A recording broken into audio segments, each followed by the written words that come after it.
Hello, everyone.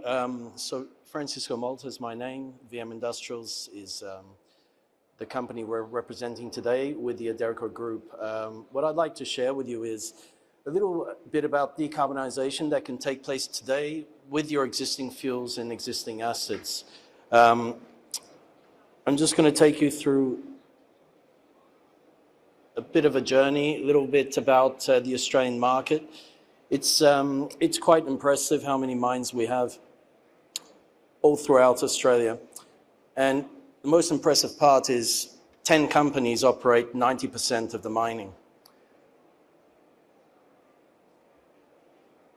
The other part that is interesting is only 4 fuel suppliers are delivering 80% of this industry.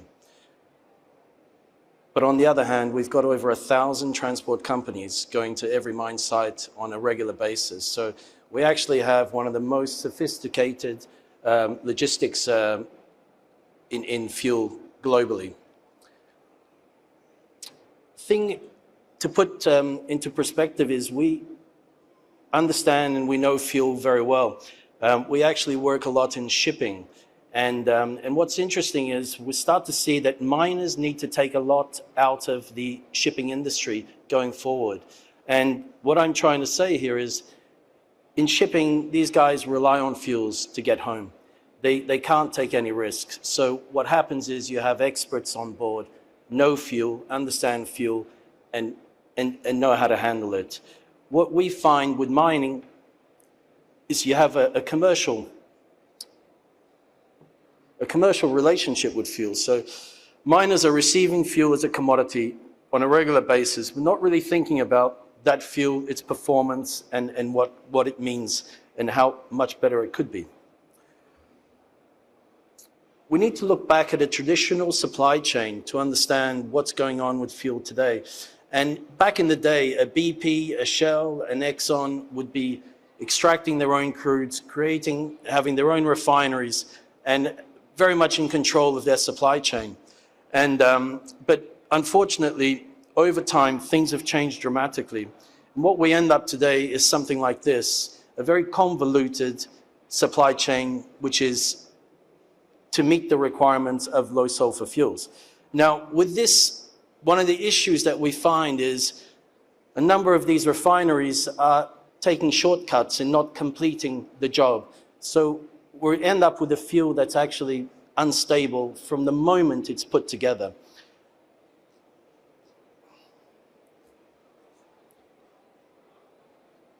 We don't point fingers at the fuel industry. It's just a fact. I mean, during COVID, we saw exactly what happened. Supply chains are convoluted and very much reliant on each other. But essentially what's happening is the only difference between your fuel supplier today, a tanker coming in to Australia, is the additive package. It's no coincidence that BP brought out Ultimate around the same time that Caltex brought Vortex, Ampol now with Amplify, Exxon Synergy. These are all a fix to a well-known problem in the industry. And automotive industry has taken that into account, and it's working well for them. In mining, unfortunately, it's not being adopted. I'd like to share with you just a little video on our technology to fix these issues. Aderco.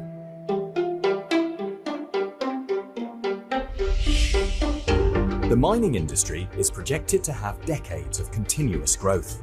And as such, investors and financial markets are increasingly demanding the sector consider its environmental and social impacts. Climate change requirements continue to drive global emissions regulations. And as engine technologies continue to evolve, the requirement for optimal performing fuels throughout machine-intensive operations are higher than ever. Modern distillate fuel blends have a shorter shelf life, are often unstable and can deteriorate quickly.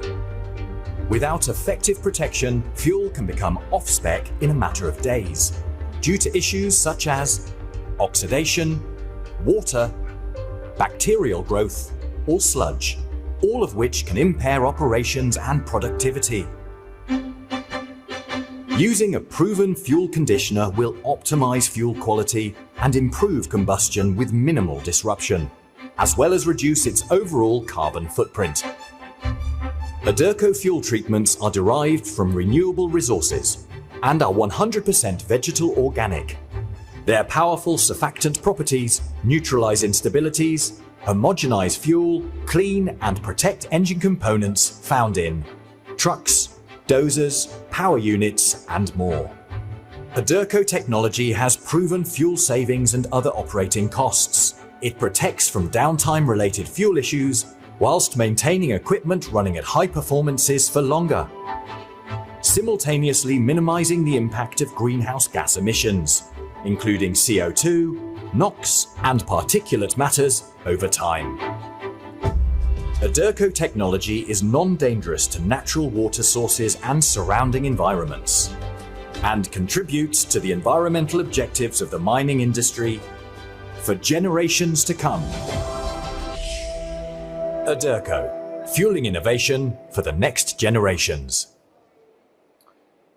So with Aderco, the solution is 100% green. What does that mean to a miner? An open cut mine, we validated time and time again. We even have Alcoa in the room, one of our customers, and 5% fuel savings is very much achievable. If you're underground mining, we can increase that. It depends on workloads, but it's what we call the tip of the iceberg, because really, if you're getting a complete combustion and you're extracting 100% of the energy, you're also going to be operating much more efficiently and reduce your OPEX costs. This is real decarbonization, ladies and gentlemen, because this is a green product that's bringing a benefit to a fossil fuel-based component. Aderco is not a startup. It's a company with over 40 years with one focus only, fuel solutions. Shipping has always had fuel problems. We treat today 30 billion liters in shipping, and then we treat in automotive markets, mining, and in other markets right across power generation, another 10 billion per annum. So it's the total consumption of Australia. The unique thing is it's renewable and it's sustainable. So the product is coming from waste wood, from a byproduct from the paper milling industry. And yes, it's very effective. The Australian market needs to take fuel a bit more seriously, because the opportunities to decarbonize will have to come through not just existing fuels, but also biofuels and adopting alternative fuels. Without an additive to protect them, without the infrastructure to be able to adopt that, they simply won't be able to manage it. And at the moment, I've not come across one single mining company that are experts in fuel. What we've done here to show you is in West Australia. This is an Alcoa mine. And we've made it very easy and very simple that we just have an infrastructure in place, treating 4.1 million liters. It's fully automated. It's closed the box. And all they do is receive their own fuel like they would every day. And all the additisation is taking place. We've managed to complete this with our partners, Fuel Fix, which probably have one of the largest market shares in fuel solutions for mining, and FMT.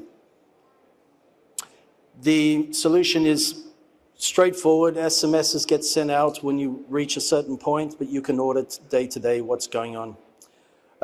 Installation-wise, there's no disruption. This is a one-day install. It can even go down to half a day. Simply, one spool needs to be removed, needs to have a flow switch, an injection point, and there you go. You've got your machine fully automated. Just to show you how simple these things are, and connectivity. Now, future-proofing mines. I mean, if you are going to go down the path of biofuels, you need to consider these products, because you will have a number of challenges, without a doubt. We are currently treating fuels in Indonesia, B35s, over 1.7 billion liters, and we're having no issues out of 17 mines operating with those fuels. Every one of these fuels will have a different potential risk attached to it. oxidations, microbial, and acidity. HVO 100 textbook, probably the best fuel you can come across, not available and very expensive. But you also need to consider the lubricity side of it. Brazil, we're treating, I don't know exactly the numbers, but we're treating B12s with a lot of success, with Vale and a number of other miners.